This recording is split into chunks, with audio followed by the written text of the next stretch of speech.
السلام عليكم، اهلا بكم حبايبي في قناتي مطبخ امام. النهارده هنعمل مع بعض وجبه خفيفه وسريعه وصحيه ومشبعه، تنفع للفطار وتنفع للعشاء. سريعه جدا ومش هتاخد منك وقت. ويلا بينا مع بعض نشوف الوصفه بتاعت النهارده.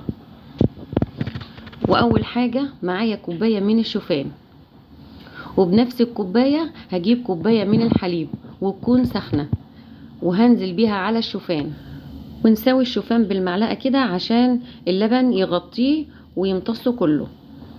وبعد كده هغطي الشوفان بطبق كده واسيبه لمدة دقيقتين، وارجع له تاني عما يكون الشوفان شرب الحليب. ودلوقتي بعد الشوفان ما تشرب الحليب هنزل عليه ببيضتين 2، وبعد كده رشة من الملح ورشة من الفلفل الاسمر، واقلب بقى كل المكونات كده مع بعضها تمام كده.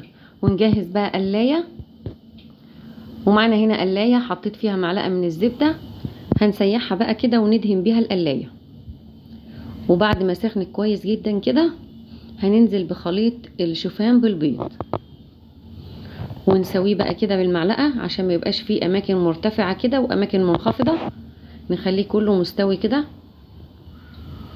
بعد كده هغطي عليها واسيبها كده لمدة دقيقتين، وبعد ما سيبناها شوية هنقلبها كده، نبص على الحرف بتاعها لقيناه احمر بالشكل ده، يبقى هنقلبها على الوش التاني.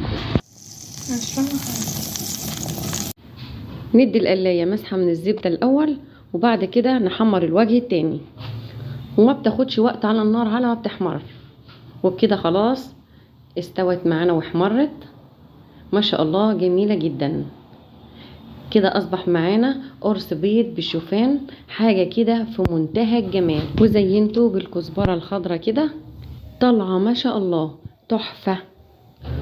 وجبة مغذية وصحية ومشبعة وسريعة التحضير، ما خدتش وقت نهائي. اتمنى لو استفدتوا من الفيديو بتاع النهاردة ما تنسوش تدعمونا باللايك، واشوفكم الفيديو الجاي، والسلام عليكم ورحمة الله وبركاته.